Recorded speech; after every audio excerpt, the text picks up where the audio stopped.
తెలంగాణ రైతులకు మంత్రి Tummala Nageswararao good news చెప్పారు. ఈ రబీ సీజన్ కు కూడా సాగు విస్తీర్ణం ఉంటుందని అన్నారు. శ్రీశైలం, నాగార్జున సాగర్ నీటి వాటాలపై జాగ్రత్తగా ఉండాలని అధికారులకు కీలక ఆదేశాలు జారీ చేశారు. కాంగ్రెస్ ప్రభుత్వం రైతులను కడుపులో పెట్టుకుని చూసుకుంటోందని అన్నారు. అధికారంలోకి వచ్చిన ఏడాదిలోనే 2 లక్షల రుణమాఫీ చేయడం ఇందుకు నిదర్శనమని తెలిపారు. రైతులు ఇబ్బందులు పడకుండా విద్యుత్ అందించాలని అధికారులకు సూచించారు. నాణ్యమైన విద్యుత్ అందేలా చూడాలని అధికారులను ఆదేశించారు.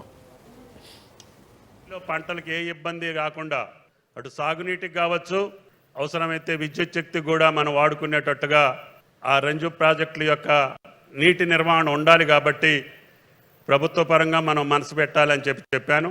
అదే రకంగా విద్యుత్ శక్తి శాఖ అధికారులకు కూడా విజ్ఞప్తి, మనం ఎందుట్లో ఏదైనా ఒక అడుగు అనుకున్నా పర్వాలేదు, కానీ మీ శాఖ పరంగా ఒక సెకండ్ తప్పున్నా కూడా ఇబ్బంది అవుతుంది.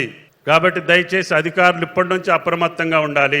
ఎన్ని లక్షల కోట్ల ఎకరం పండించిందనేది కాదు, 1 ఎకరం కూడా ఎండిపోలేదు అనేటటువంటి కీర్తి బట్టి గారికి రావాలని చెప్పి కూడా మీకు విజ్ఞప్తి చేస్తున్నా. కాబట్టి ఇప్పటికీ నేను నీటి వినియోగం తగ్గించడానికి, మీ పవర్ వినియోగం తగ్గించడానికి డ్రిప్ స్ప్రింక్లర్ ద్వారా రైతులందరూ కూడా కష్టపడి నీటిని ఆదా చేస్తున్నారు, మీ పవర్ని కూడా ఆదా చేస్తున్నారు.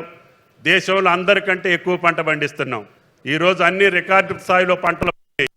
దానికి తగ్గట్టుగా ముఖ్యమంత్రి రేవంత్ రెడ్డి గారి ఆదేశానుసారం ఈ 1 సంవత్సర కాలంలో అత్యధికమైనటువంటి పంట పండించినటువంటి రాష్ట్రంగా తెలంగాణ మొదటి స్థానంలో నిలిచింది. ప్రజలు కోరుకున్నటువంటి మార్పుకు తగ్గట్టుగా, వారు తెచ్చుకున్నటువంటి ఇందిరమ్మ రాజ్యానికి అనుగుణంగా, వారి ఆశలు తీరేటట్టుగా, వారి కోరికలు తీరేటట్టుగా, వాళ్ళు ఆనందంగా ఉండేటట్టుగా మనం నిలపాల్సినటువంటి బాధ్యత మన మీద ఉంది.